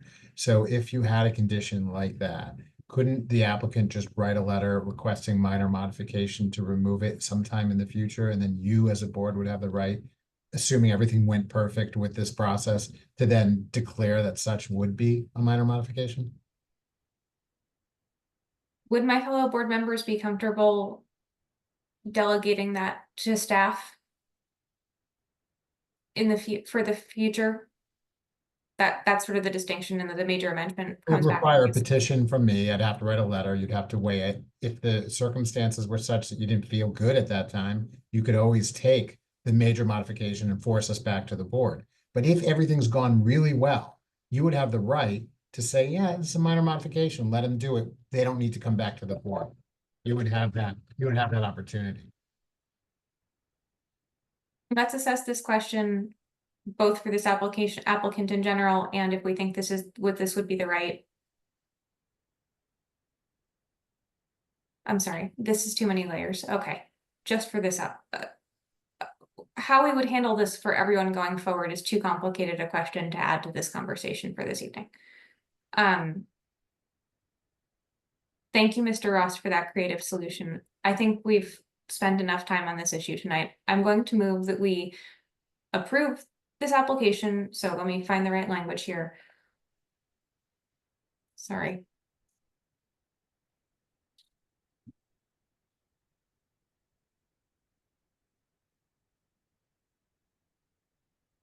Following public testimony, review of the submitted materials, and deliberation of the required considerations and findings outlined by the Somerville zoning ordinance, I move to approve with conditions, including those listed in the staff memorandum as written, as well as the additional condition discussed this evening regarding storefront activation. The request to establish a cannabis retail sales use in the mid-rise 4 zoning district, with conditions as described in the staff memo and as dated July 26, 2024, and as discussed this evening. Seconded by Jahan. Steve, Point of order. Yes.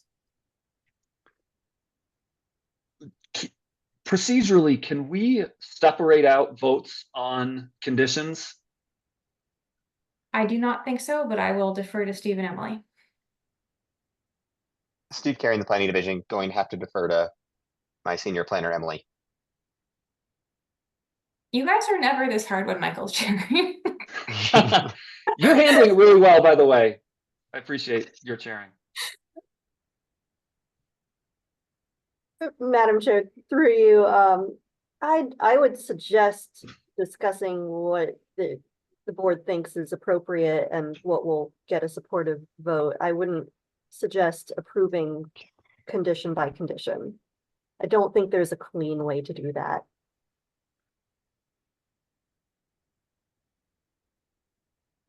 And if there is a motion to approve and it's not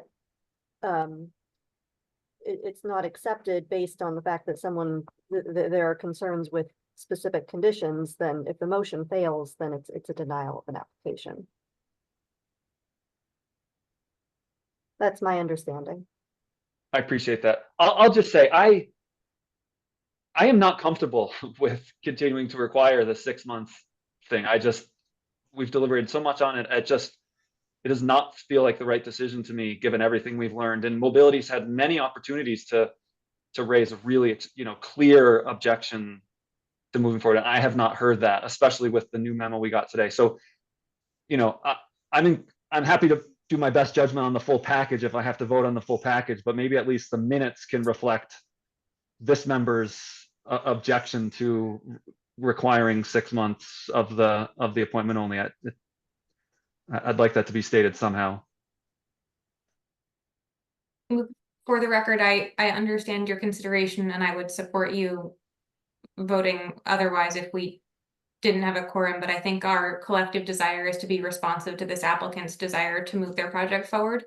And the applicant is unwilling to accept a continuance to the next meeting to try to resolve this a different way. At the next meeting, we also might have a different or larger group of board members that would allow us to have a different discussion. But my read of this moment right now is that it's the applicant's desire to get a vote tonight so that they can go for their building permits, and that is what I am trying to be responsive to.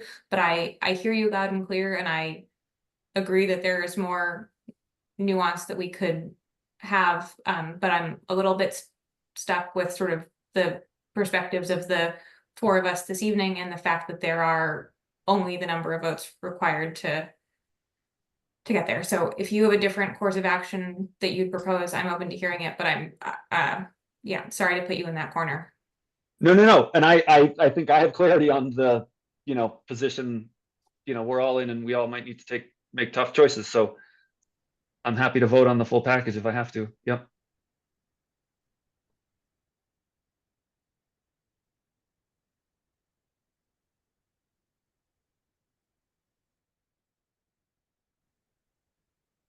All right, so I'm going to, again, make a motion with the previously stated preamble to approve the special permit for the cannabis retail sales use in the MR4 district with the conditions as described in the staff memo dated July 26, 2024, in addition to the condition for storefront activation as discussed this evening.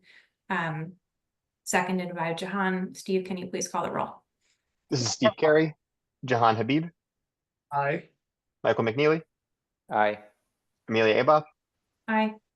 and Luke Schuster. Aye. Thank you very much. Thank you. I'm sure we'll see you again soon. Best of luck. Thank you.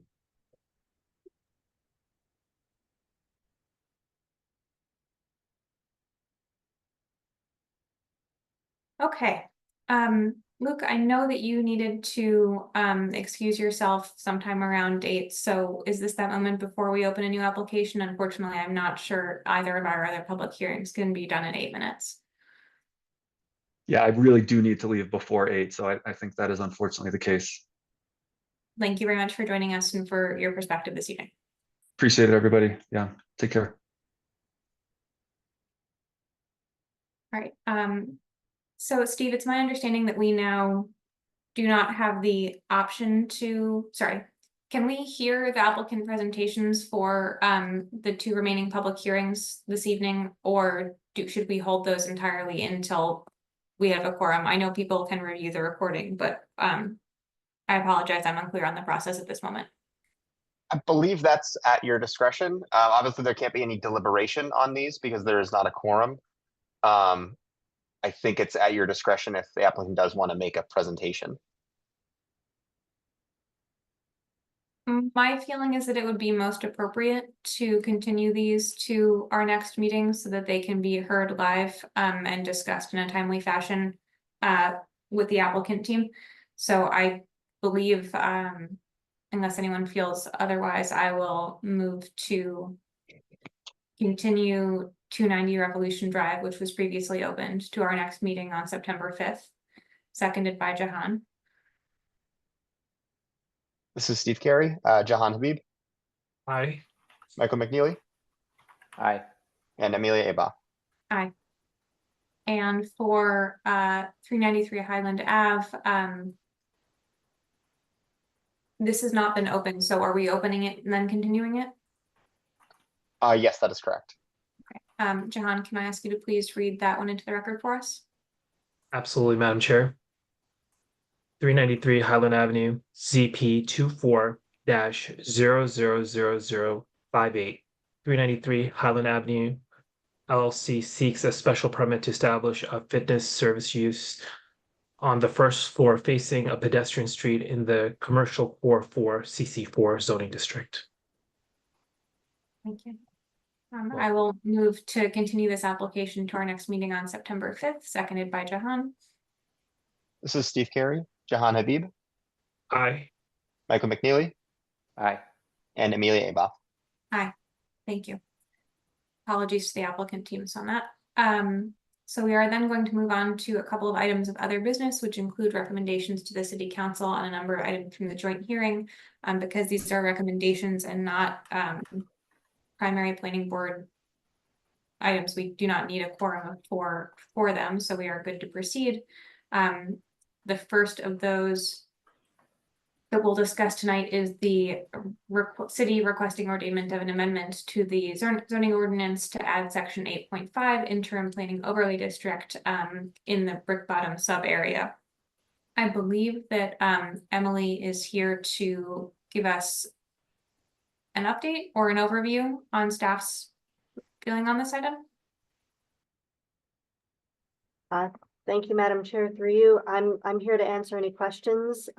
If you would like to provide me to provide a reminder of the Brick Bottom iPod, this is an interim or temporary planning overlay district that would be, if adopted, in operation for 18 months, or at the adoption of full zoning for the Brick Bottom neighborhood. It is basically ensures that development that is not appropriate with the draft Brick Bottom neighborhood plan, which will hopefully be the final Brick Bottom neighborhood plan in a month or so, does not occur pending the new zoning, because currently the zoning in Brick Bottom is not consistent with the goals for the neighborhood. It's very auto-oriented, much of it.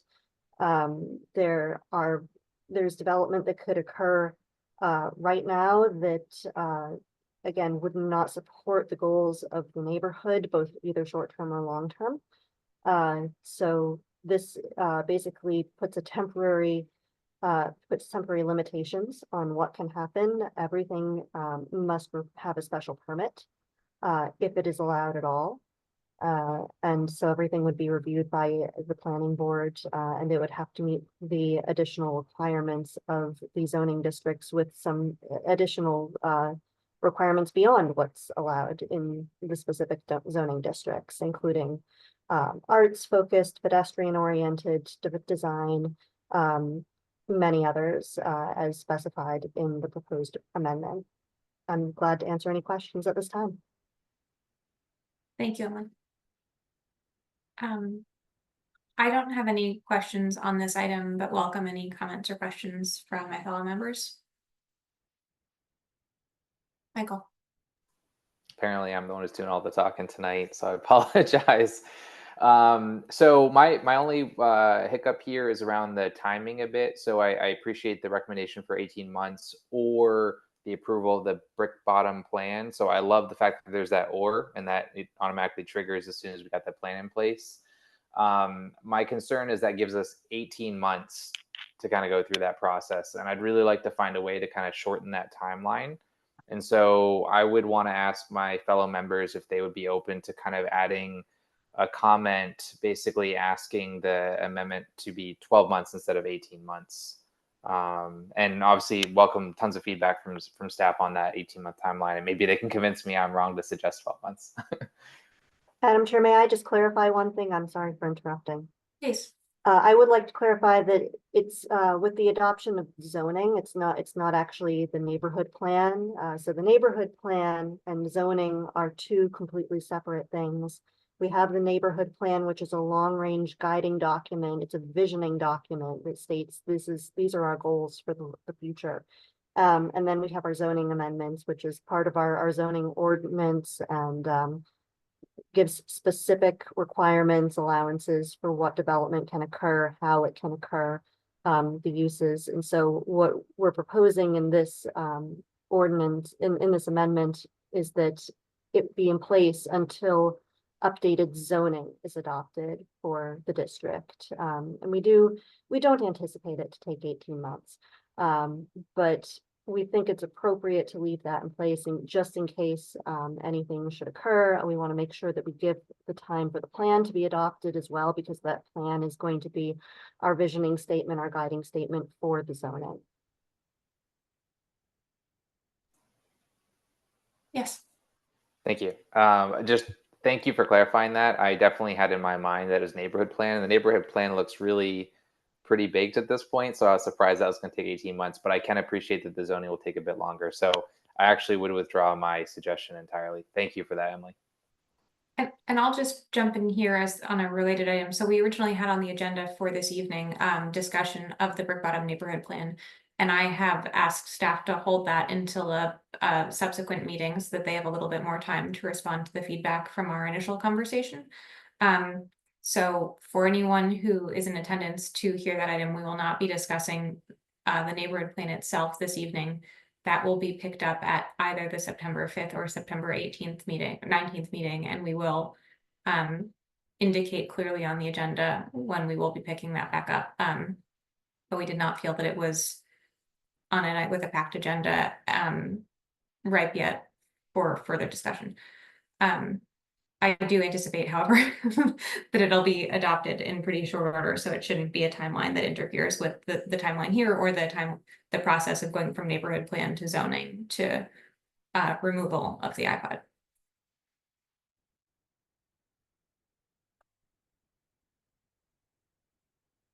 So if there are no other questions or concerns, I will move that we make a positive recommendation to the city council on this item. And I don't have any, I don't think, commentary to add to it if Michael's comfortable with the timeline that's been laid out. Okay, all right. So we move to recommend a positive recommendation to the city council on the adoption of the brick bottom iPod, seconded by Jahan. This is Steve Carey, Jahan Habib, Aye. Michael McNeely, Aye. and Amelia Aboff. Aye, thank you. The other item on the city council follow-up agenda was 14 registered voters requesting a zoning map amendment to change the zoning district of 228, 230, 232, 234, and 236 Pearl Street from mid-rise 4 to mid-rise 6, number 240642. I will ask if my colleagues have any feedback on this item to start.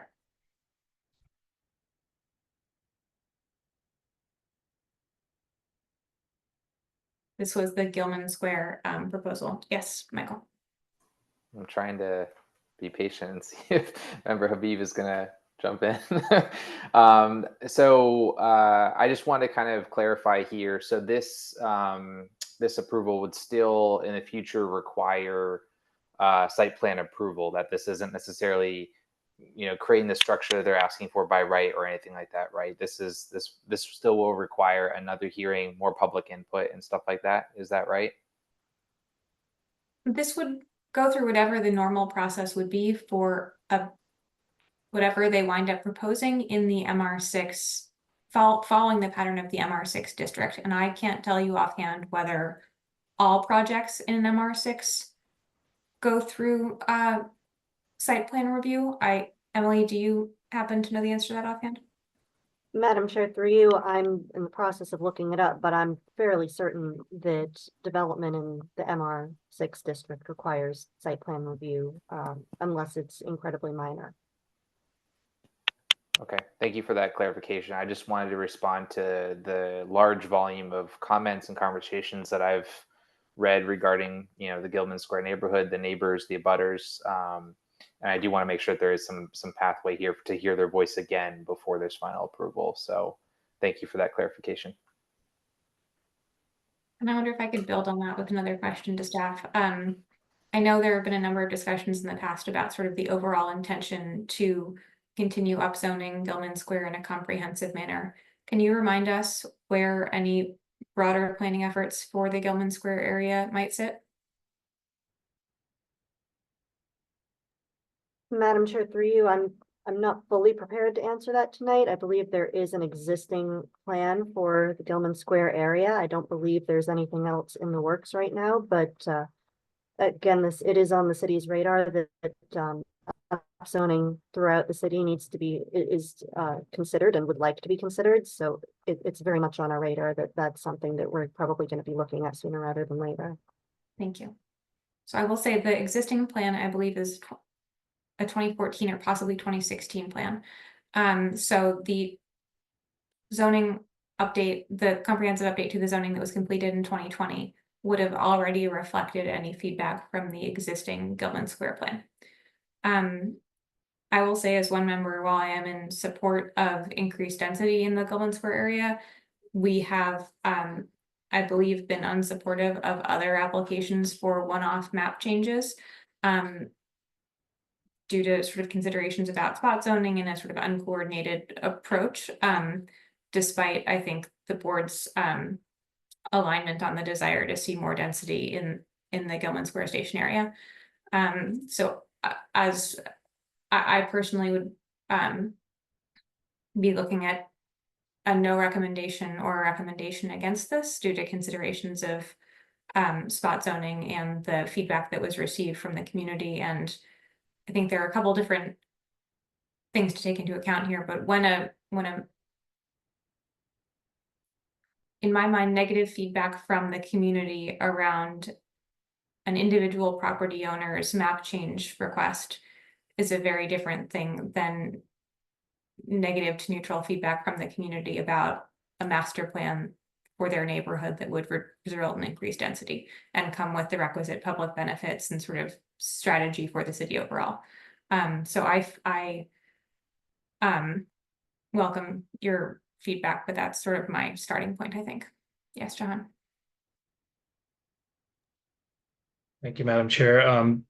I appreciate your comments about the spot zoning concerns. I just wanted to see if staff may, to the extent possible, be able to provide us with some additional insights with respect to the risk here. You know, I'm inclined to see considerable risk with respect to spot zoning, but I also want, what I'm trying to understand or trying to assess here is whether a no recommendation from this board or a negative recommendation, you know, which course of action is more appropriate. So I would just love to see if staff is prepared to share some, you know, some thoughts that are specific to the spot zoning comment that Madam Chair you made.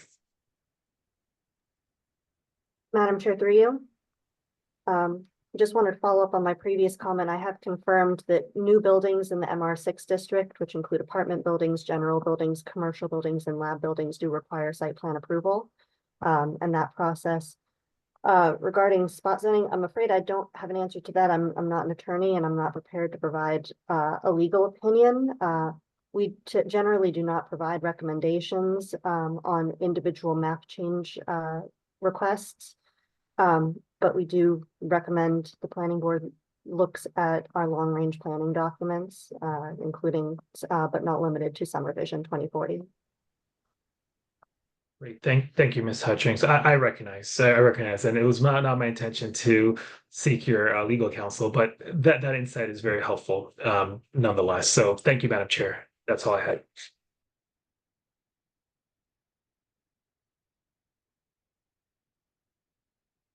One thing that if I can take a guess at Member McNeely, where you were going with that, whenever we get proposals for map changes, something that I, coming from the development community, am very aware of is the fact that pursuing entitlements for increased density is something that is like very lucrative and is a good sort of land play, right? Is to be a developer, to go in and get the agreements and then to flip it.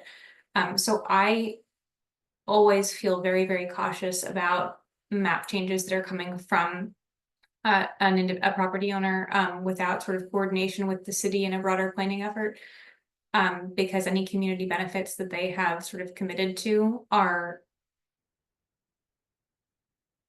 Well, this is actually a question because there was a community benefits agreement that was discussed or negotiated with Gilman Square community. And I know I believe from conversations that were had about the Winter Hill Star Market redevelopment site that, you know, community benefits agreements don't really travel with a map change. Once a map change is made, that is just simply the new base zoning for that parcel. And it's very difficult to attach any kind of conditions to a map change. So I wonder if staff has any insight at this time on sort of how the community benefits agreement that was referenced has any sort of legal bind to the map change that's under discussion. Through you, Madam Chair, I'm afraid I don't have an update on that. It's not something that the city's, to my knowledge, is participating in. I may be wrong, but it's not something that PPZ is participating in, at least. So it's not something that would be linked to the zoning. I don't believe, but again, I'm not an attorney, and if this is a legal document, I really don't have any information. Thank you, Emily. Just the confirmation that the city's not been sort of party to that discussion is helpful in and of itself. Thank you.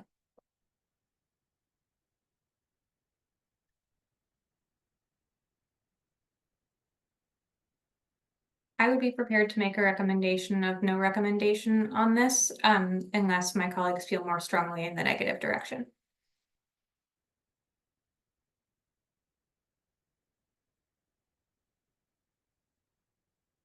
Okay, so I'm going to move that we make a recommendation of no recommendation from the planning board to the city council on this item, seconded by Jahan. Steve, could you call the roll? The very short roll. This is Steve Carey, Jahan Habib, Aye. Michael McNeely, Aye. and Amelia Aba. Aye. Thank you. So as I mentioned, we won't be taking up the Brick Bottom plan tonight, and the other item that was added to our agenda was on the topic of standard conditions, which this board has been discussing, revisiting as part of its normal course of business over time. I don't think that it makes sense to sort of dive into a deep discussion of those standard conditions this evening, but I will say at the September 5th or more likely September 19th meeting, I will be asking Steve Carey to walk us through the standard conditions documents that were shared with the board with this week's application packet. And we'll communicate this by email with the board members who aren't with us tonight, but sort of to be prepared to spend some time in that meeting going through the buildings page as well as the uses page. Specifically to begin discussion sort of line by line on those items. And we'll work through the other categories over the next few months, but